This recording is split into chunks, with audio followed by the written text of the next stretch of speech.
మాకు లేదా భావస్వేచ్ఛ, మాది కాదా ఆత్మగౌరవం? ఆంధ్ర ప్రజా సంఘాల నుంచి వినిపిస్తున్న ఆవేదన ఇది. అన్నదమ్ముల్లా విడిపోదామన్నారు.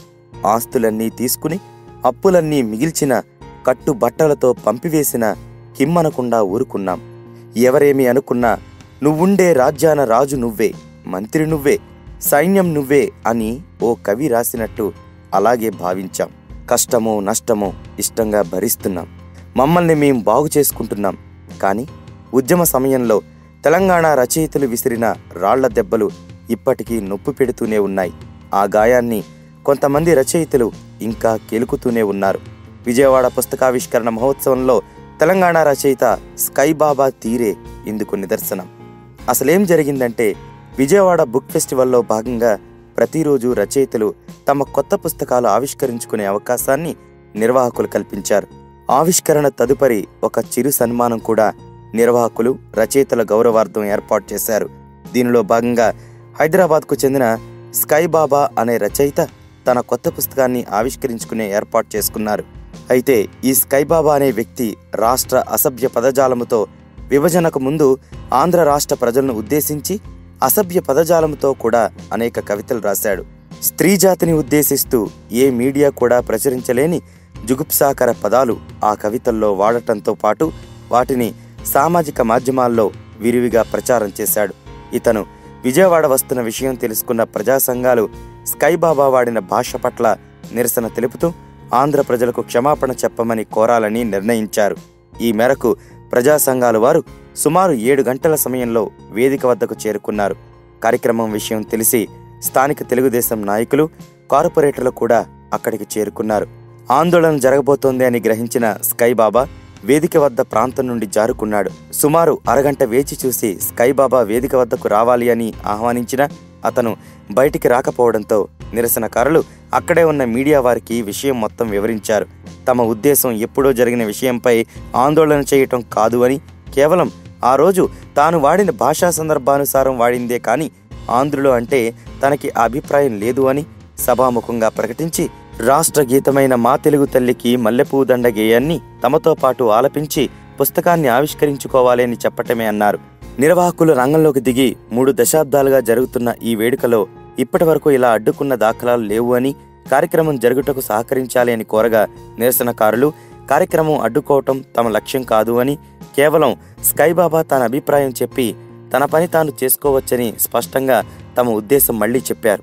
అయితే నిరసనకారుల డిమాండ్ను స్కైబాబా తిరస్కరించడంతో నిర్వాహకులు పోలీసులకు సమాచారం అందించి స్కైబాబా పుస్తకావిష్కరణ కార్యక్రమాన్ని వాయిదా వేశారు. కేసీఆర్ అంతటి వ్యక్తే ఉద్యమ సమయంలో ఏదో మాట్లాడుతాం, అవన్నీ మర్చిపోదాం, అన్నదమ్ముల్లా కలిసిమెలిసి ఉందామన్నారు. అలాంటప్పుడు స్కైబాబాకు ఏం బాధ? అదంతా ఉద్యమం నాటి మాట. ఇప్పుడెందుకు? అవన్నీ వదిలేద్దామనే చిన్న మాటతో వివాదం మొత్తం సమసిపోయేది. అయినా ఎంత బాధ పెట్టిన వారినైనా క్షమించడం ఏపీ ప్రజలకు మాత్రమే సొంతమైన ఘనత. అంత సున్నిత మనస్కులు కూడా. అందుకే ఆంధ్ర దోపిడీదారులన్నా ఇంకా ఎన్నో బూతులు వాడినా ఇప్పటికీ కేసీఆర్, కేటీఆర్కి ఏపీలో కొన్ని ప్రాంతాల్లో కటౌట్లు కడుతున్నారు, అభిమానులున్నారు. ఇంతకన్నా ఏపీ ప్రజల గురించి ఏం చెప్పాలి? భావస్వేచ్ఛను ఎవరూ కాదనం. కానీ భావస్వేచ్ఛ రచనలు పేరుతో సభ్య సమాజం తలదించుకునే పదాలు రాయడం ఎంతవరకు సమంజసం? ఇది కూడా ఓ కళేనా? అమ్మల్ని, మహిళల్ని కించపరిచేలా పదాలు వాడుతూ రాసిన రచనలందామా? ఇదేం పద్ధతి అంటే శ్రీశ్రీ కవితల గురించి ప్రస్తావిస్తారా? శ్రీశ్రీ తన స్నేహితుణ్ణి పోగొట్టుకున్న బాధలో, ఆవేదనలో దొంగలంజా కొడుకులసలే మెసలే ఈ ధూర్తలోకంలో నిలబడజాలక వెళ్ళిపోయావా నేస్తం అని కన్నీళ్లు పెట్టుకున్నారు.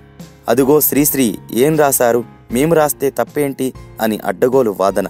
శ్రీశ్రీ గారు స్కైబాబా ఒక్కటేనా? అసలు ఇద్దరి పేర్లు పక్కపక్కన రాయాలంటేనే చేతులు రావడం లేదు.